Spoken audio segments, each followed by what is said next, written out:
A paz, a graça e as misericórdias do nosso Deus sejam com você e com sua família, em nome de Jesus.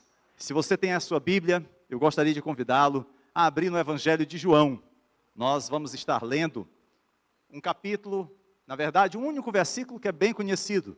João capítulo 3, versículo 16. Eu quero que você tenha um olhar acerca do Evangelho. Talvez você pergunte o que é o Evangelho, o que são as boas novas. E aí quando nós vamos à palavra de Deus, nós vamos encontrar declarações maravilhosas, e às vezes até mesmo resumidas, sintetizadas acerca do Evangelho em todo o Novo Testamento. Porém, essa passagem do Evangelho de João, capítulo 3, verso 16, acredito que seja a mais conhecida, a mais familiarizada por todas, talvez a mais amada. Esse foi o meu primeiro versículo que eu memorizei. E eu louvo a Deus porque ele sintetiza a obra da salvação, o amor de Deus para conosco. Essa declaração, queridos, ela acontece em meio a uma conversa entre Jesus e um dos principais mestres da sinagoga do templo em Jerusalém, muito conhecido, chamado Nicodemos. Aquele homem estava confuso, porque ele já ouvira Jesus pregar, falar, mas por uma questão de medo dos seus pares, dos seus colegas, ele vai até Jesus nas caladas da noite. Ele estava com dúvidas acerca do ensinamento de Jesus sobre o novo nascimento. Nicodemos, ele tinha ouvido Jesus falar acerca do reino de Deus, e ele queria entender como esse reino de Deus estava em meio aos ensinamentos daquele rabi que se apresentava em todo Israel. E Jesus então falava acerca do novo nascimento. Se você depois tiver a oportunidade de ler o capítulo 3, você vai ver a mensagem de Jesus sobre o nascer de novo. E Nicodemos não entendeu essa mensagem, não entendeu aquilo que Jesus ensinava. Como uma pessoa pode nascer de novo? Como alguém já velho de idade pode voltar aos ventre de sua mãe? E aquela mensagem o confundia. Então, ele vai perguntar a Jesus sobre isso. É uma conversa, ao mesmo tempo, muito bem humorada, mas também rica de detalhes. E aí Nicodemos, nesse momento, ele procura de Jesus uma resposta, ele procura saber de Jesus o que Jesus poderia falar-lhe, ensinar-lhe acerca do novo nascimento. E Jesus então vai e diz a Nicodemos: Nicodemos, você que é um mestre em Israel não entende? Você não entende o reino de Deus? E Nicodemos responde: eu não entendo, eu não sei o que tu estás a dizer. Em sua conversa com Nicodemos, querido, Jesus usa uma linguagem que vai fazer referência a algo que aconteceu no tempo de Moisés, quando o povo havia saído do Egito. E o povo então, por estar rebelado, em pecado contra o Senhor, serpentes passam a morder o povo de Israel, e muitos morrem, muitos perecem. E aí Moisés então vai ao Senhor, pedir proteção, pedir livramento, e Deus então diz: olha, faça uma serpente de bronze e o coloque sobre o madeiro, e todo aquele que contemplar aquela serpente será curado.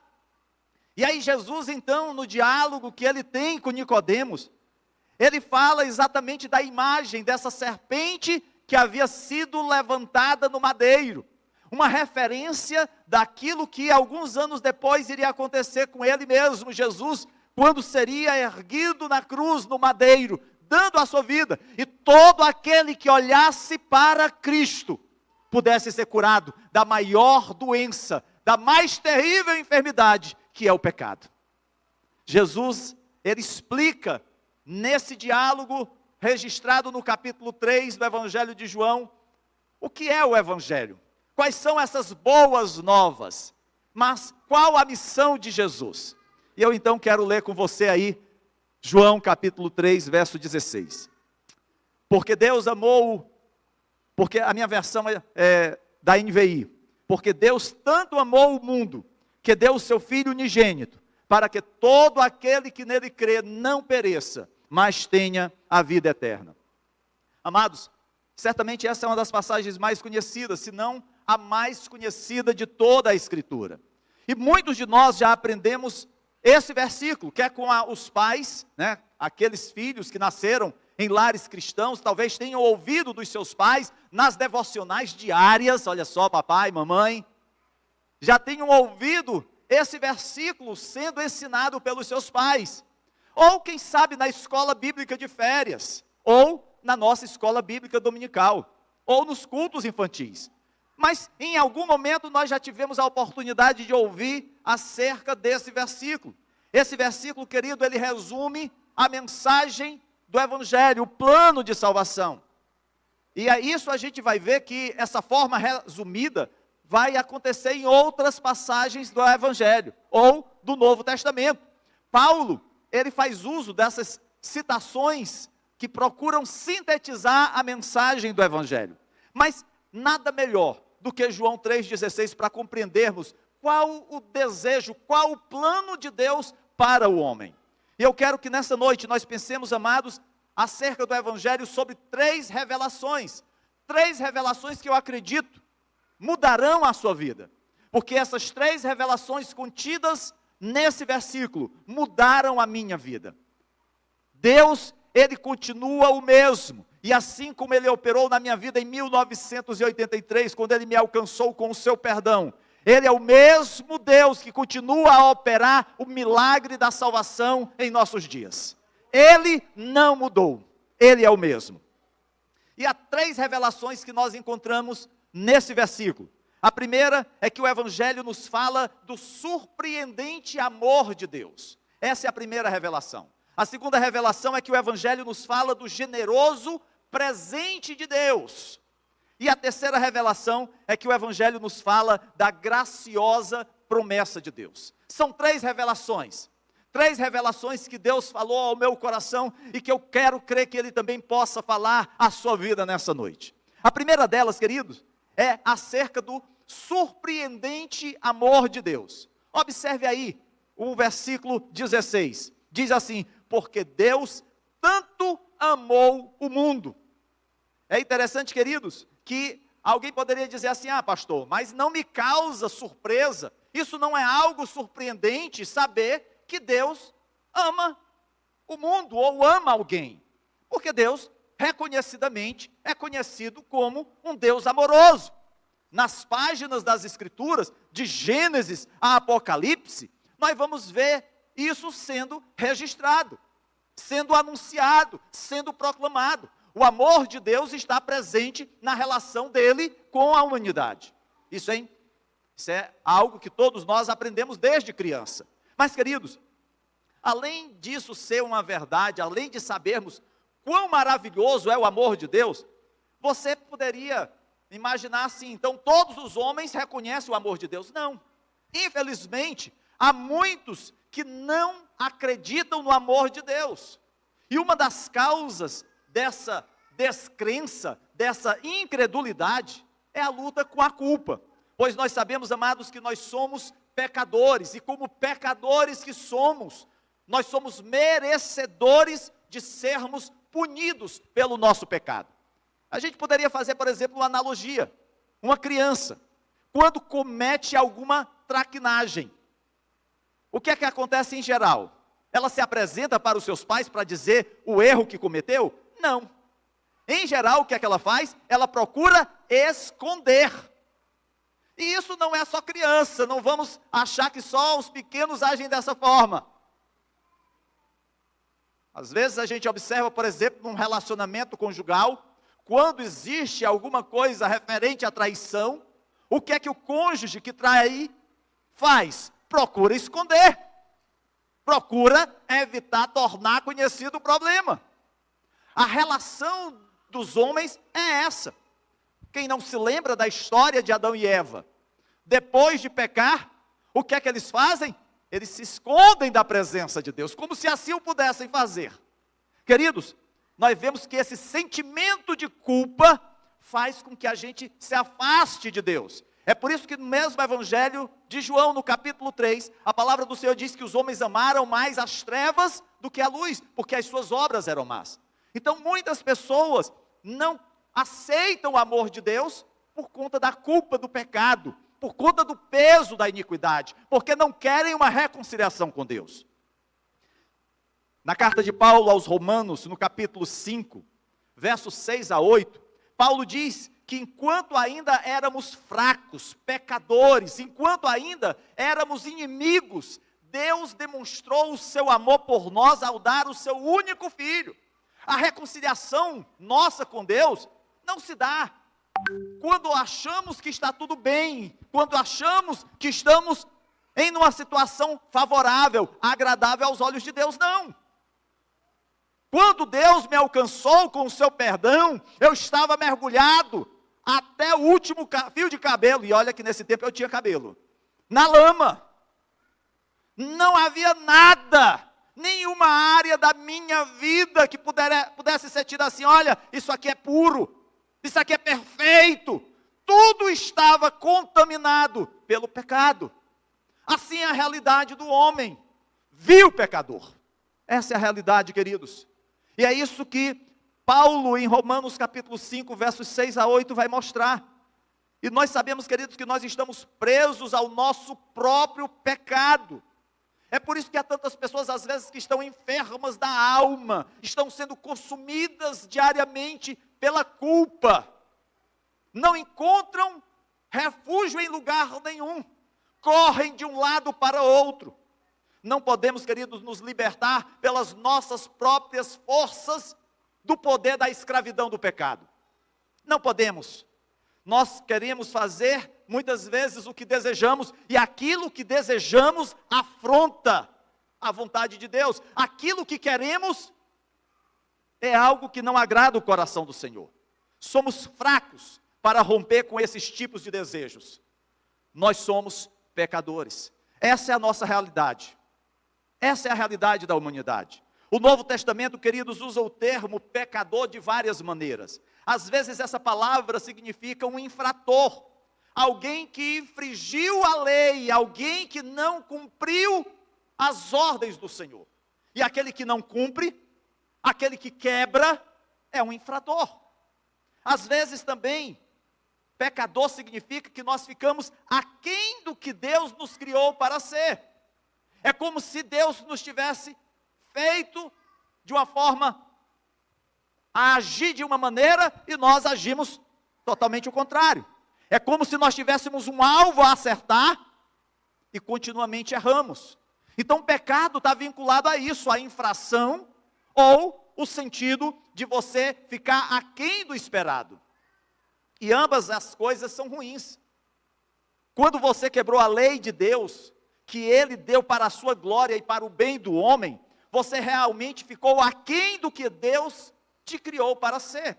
É por isso que Paulo, no livro de Romanos, diz que todos estão destituídos da glória de Deus.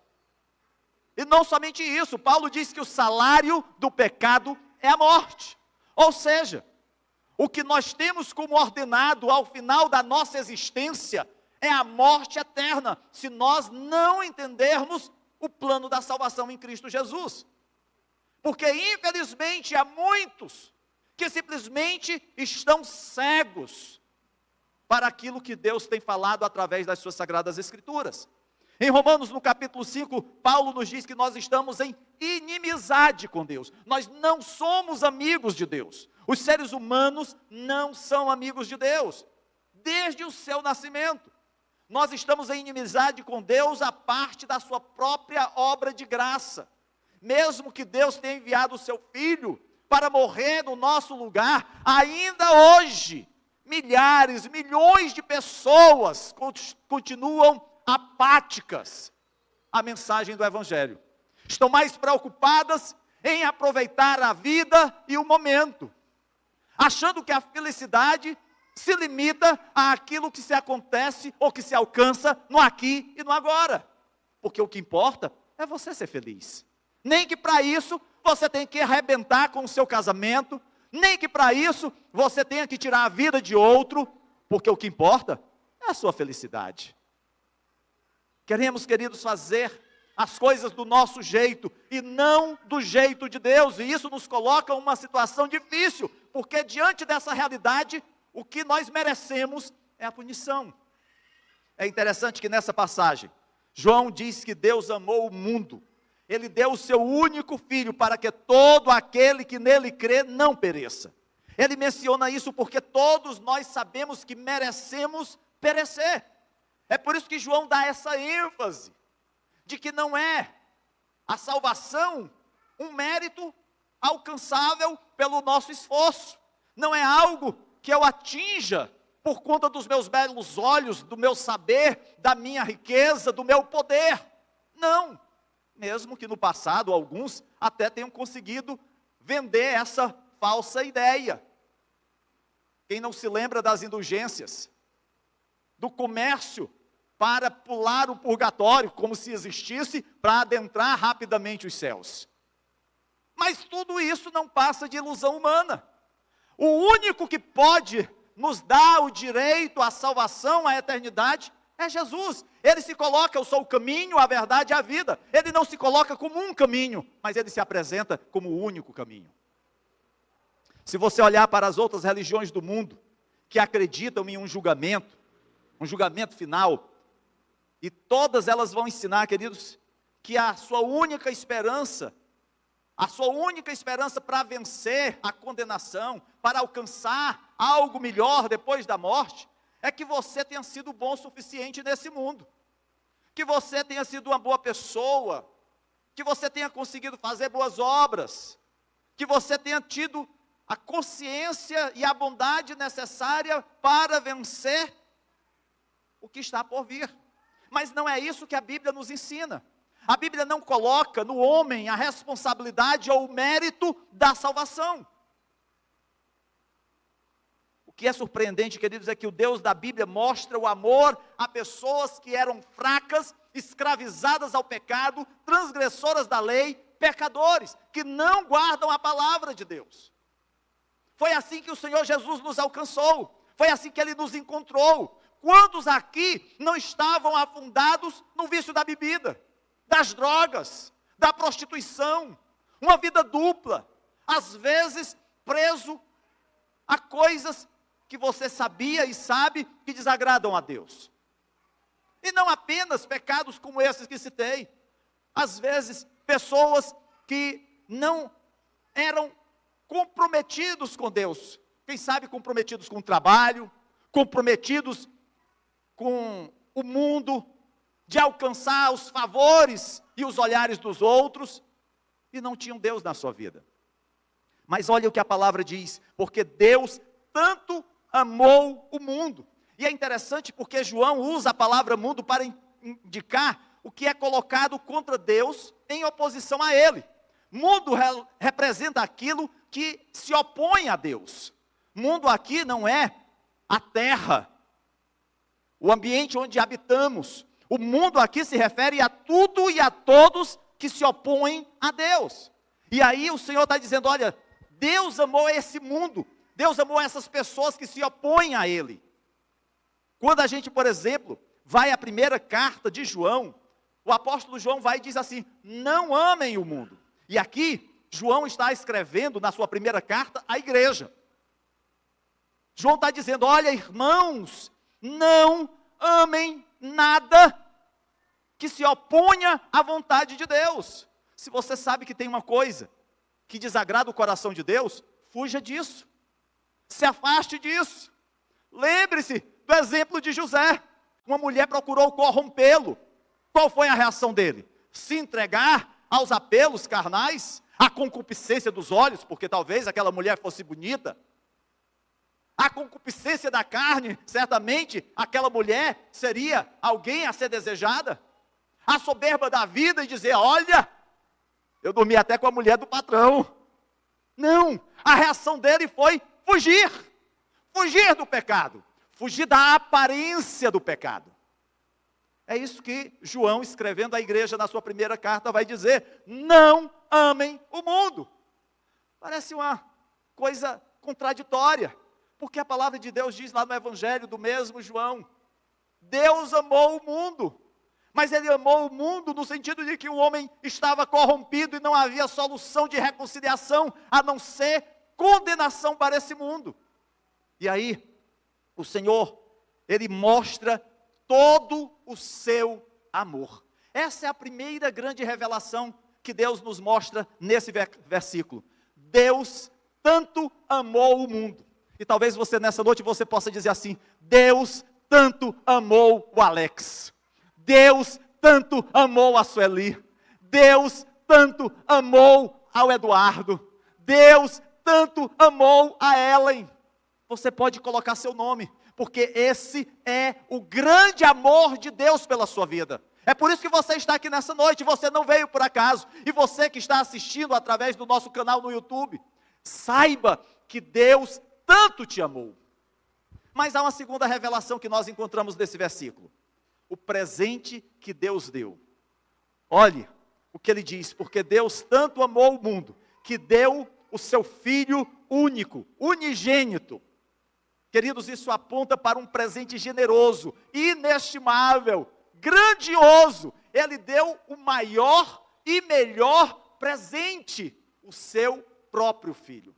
A grandeza do amor de Deus, queridos, é vista no fato de que Ele deu o seu próprio Filho por um mundo que o odiava. Deus deu o seu Filho por mim, que o odiava. Eu não queria nada com Deus. Eu queria viver a minha vida, queria viver segundo os padrões do mundo. Eu estava rebelde contra a vontade de Deus. Mas mesmo assim, Ele deu o seu Filho por amor a mim. João registra para nós nesta passagem uma palavra que Jesus falou, que nos ajuda a entender quão grande e surpreendente é o amor de Deus. E Ele nos mostra isso de duas maneiras. Primeiro, olhe para o que Deus ama. Deus ama o mundo, um mundo de pecadores em oposição a Ele, um mundo que depende do seu amor. É este mundo que Deus ama. Mas não somente isso, nós vemos aqui qual o presente de Deus, o seu Filho. Entenda, queridos, que quando o Pai dá o seu Filho, não significa que Deus é como os homens, e que em algum momento Ele vai exigir algo em troca. A relação com Deus não é uma relação comercial, como se Deus estivesse dizendo assim: olha, eu estou te dando o meu filho, mas tu tem que me dar algo em troca. Isso é o que o inimigo vai fazer, para trazer vidas presas, acorrentadas ao seu poder. Mas quando nós temos o encontro com Jesus, a palavra de Deus diz que a verdade nos liberta. Nós temos uma nova vida em Cristo Jesus. E aquilo que antes era prisão, antes era cadeia, foi quebrado. Nós estamos uma nova vida em Jesus Cristo. Queridos, este mundo foi criado por Deus através do seu Filho, através do seu amor. E esse amor é um amor que tem alcance para toda a humanidade. Não está preso a uma determinada raça, não está preso a um determinado gênero, não está preso a uma determinada cor. O alcance é todos, é para todos. Todos os homens de todas as tribos, povos e raças, como diz lá em Apocalipse. E um dia, todos nós, comprados e lavados no sangue do Cordeiro, nos apresentaremos diante dele. Estaremos eternamente na sua presença. E isso não por mérito meu, nem seu, mas porque Deus amou ao mundo de tal maneira que deu o seu único Filho. Jesus veio para cada um de nós. Jesus veio para um mundo de pecadores que o odiavam. Ele se entrega por amor a cada um de nós. O Filho do seu amor, o Filho do Pai, é enviado para tomar o meu lugar, o seu lugar. Você que estava condenado ao inferno. E parece-me que isso tem um peso, que hoje em dia já não traz tanto medo às pessoas. Eu lembro, quando eu li a pregação de Jonathan Edwards, Pecadores nas mãos de um Deus irado. Eu acho que é esse o título. Eu lembro que quando eu li essa pregação e ouvi comentários, disse que quando Jonathan Edwards estava pregando, ele escrevia todo o texto, são várias páginas, e ele lia para a congregação. E eu fico pensando Jonathan Edwards dando ênfase acerca do inferno, da condenação para a vida daquelas pessoas que estavam naquela igreja, que estavam afastadas dos caminhos de Deus. E o seu biógrafo diz que as pessoas ficavam segurando as colunas da igreja, temerosas de serem engolidas pelo inferno. Queridos, hoje em dia, eu não sei se é por conta desses filmes, né, que às vezes passam aí, as pessoas já não veem mais o inferno como uma coisa medonha. Nós vivemos dias de tanta violência, ouvimos falar tanta miséria, tanta atrocidade, que às vezes nós nos acostumamos com a maldade do homem, mas nada se compara a uma eternidade sem Deus. Nada se compara. Eu lembro que quando eu tive a oportunidade de ler aquele livro de Dante Alighieri, A Divina Comédia, pronto. E ali fala acerca da realidade de um mundo por vir. E era um período da Idade Média que as pessoas tinham muito medo do inferno. E as pessoas ficavam aterrorizadas de cada detalhe que Dante escrevia. É por isso que a gente usa a palavra dantesco, uma coisa horrível, medonha. Mas hoje não. As pessoas estão como que apáticas acerca do inferno. E muitos estão caminhando para o inferno como que cegos. E o pior, alguns sendo guiados por outros cegos. Líderes, sacerdotes, religiosos, que deveriam estar ensinando a palavra de Deus, estão ensinando mentiras. E as pessoas estão como que enganadas, ludibriadas, apenas em alcançar as benécias dos dias modernos. Mas, queridos, o Evangelho vai muito além do aqui e agora. O Evangelho vai muito além daquilo que a gente possa alcançar nesse momento. Semana passada, eu estava no velório e ali estavam alguns familiares, pai ou marido, e eu estava falando sobre a morte. Parece-me que as pessoas só sentem o peso da morte quando ela bate à sua porta, quando alcança um ente querido. Até então nós vivemos como se fôssemos imortais, como se pudéssemos planejar, fazer tudo o que nós queremos fazer ao longo de toda a nossa existência, sem nenhuma preocupação. Mas aí o Senhor sempre nos alerta: louco, hoje será pedida a tua alma, o que tu tens para apresentar-me? Infelizmente, queridos, essa é a realidade do mundo, de um mundo que é rebelde, um mundo que não quer nada com Deus, e Deus continua dizendo: eu enviei o meu Filho, por amor a este mundo.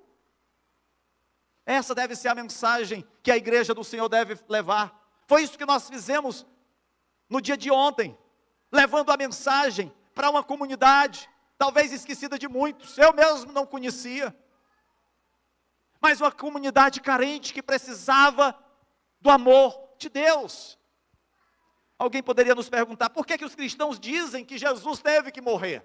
Por que às vezes as pessoas são tão firmes nessa mensagem?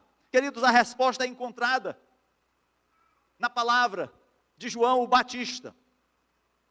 João, enquanto batizava no Rio Jordão, as multidões afluíam até ele para serem batizados, porque a mensagem de João era uma mensagem dura. João dizia: arrependei-vos, arrependei-vos, raça de víboras. João não tinha meia palavra, não tinha essa coisa de uma mensagem adocicada. Não, João, vai com calma, tu vai afugentar a tua plateia. João, maneira, cara, daqui a pouco tu não tem nenhum discípulo, nenhum seguidor. Mas a mensagem de João era sempre essa: arrependei-vos. Essa é a mensagem, queridos, que a igreja do Senhor precisa levar aonde ela se encontra. Arrependei-vos, porque é chegado o reino de Deus. E aí quando Jesus se apresenta, e João o vê, e Jesus se aproxima para ser batizado pelo Batista, João diz: eis o Cordeiro de Deus que tira o pecado do mundo. É por isso, queridos, que nós falamos que Jesus precisava morrer, porque a lei falava que um cordeiro precisava ser apresentado no lugar de um pecador. E aí Jesus se apresenta como cordeiro, não um cordeiro que anualmente eu precisava oferecer, mas que uma vez se apresentou diante de Deus e dos homens, foi erguido no madeiro e derramou o seu sangue por amor a mim e a você. É por isso que nós falamos não apenas do sacrifício, não apenas de morte, mas de vida, porque a palavra de Deus diz que Ele ao terceiro dia ressuscitou, e porque Ele ressuscitou, um dia também, todos aqueles que dormirem no Senhor, ressuscitarão. Essa é a esperança da igreja, essa é a nossa segurança. Os dias podem ser difíceis, quantos não perdemos nesses meses de pandemia? Os dias podem ser difíceis, quantos negócios não quebraram, pais e mães de família perderam seus empregos? Os dias podem ser difíceis, quantos lares não entraram em crises, quantos casamentos não se deterioraram? Mas apesar de todas essas dificuldades, o nosso Deus não mudou, Ele é o mesmo, Ele continua amando o homem, Ele enviou o seu Filho para morrer no nosso lugar. Mas nós encontramos a terceira e última revelação, a graciosa promessa de Deus. Diz o versículo, porque Deus tanto amou o mundo, que deu o seu Filho unigênito, para que todo aquele que nele crê, não pereça, mas tenha a vida eterna. Queridos, que promessa maravilhosa. Todo aquele que nele crê, tenha a vida eterna. E aqui, amados, a gente vê o que na teologia a gente chama do paradoxo entre a soberania de Deus e a responsabilidade humana. É Deus agindo de forma soberana, enviando o seu Filho para morrer no meu lugar e no seu lugar. Não é mérito seu, não é mérito meu. E aqui a gente vê a responsabilidade de um pecador, de crer. A necessidade de ir ao encontro de Jesus. E essa ação é uma ação do Espírito Santo, que se move no seio da igreja, que se move nesse mundo. Haverá um tempo, quando a igreja do Senhor for arrebatada, o Espírito daqui vai sair. Mas enquanto aqui estivermos, o Espírito Santo continua operando, salvando, libertando e curando. É isso que nós encontramos aqui, para que todo aquele que nele crê, não pereça, mas tenha a vida eterna. Em outras palavras, queridos, Deus concede perdão e vida a todos que confiam em Jesus para a salvação. Talvez você já tenha confiado em muitas pessoas e tenha se decepcionado. E eu não estou me referindo a apenas político. Talvez seja a classe que mais nos decepcionam. Mas às vezes nós nos decepcionamos com pessoas que estão bem próximas. Uma decepção amorosa com um cônjuge. Uma decepção no relacionamento com os filhos, com os pais, com o patrão. Nós nos decepcionamos. Mas, queridos, Deus jamais vai nos decepcionar. Jamais. Ele está dizendo para você, Jesus está te dizendo, eu vim para tomar o teu lugar, para levar os teus pecados, a tua vergonha, a zombaria que você merece. Eu vim para te dar um novo coração,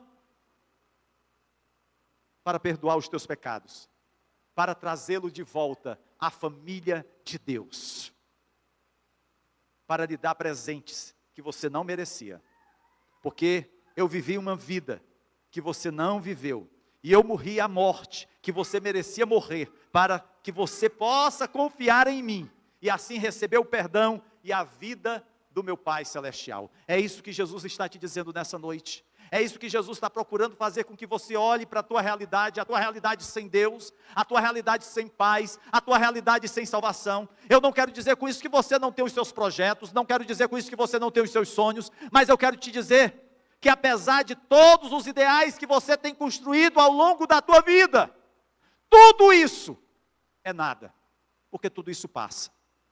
Tudo isso passa.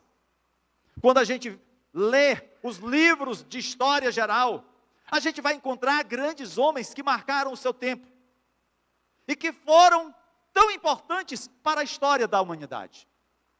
Mas se você os procurar, você talvez vá encontrá-los em lápides nos cemitérios.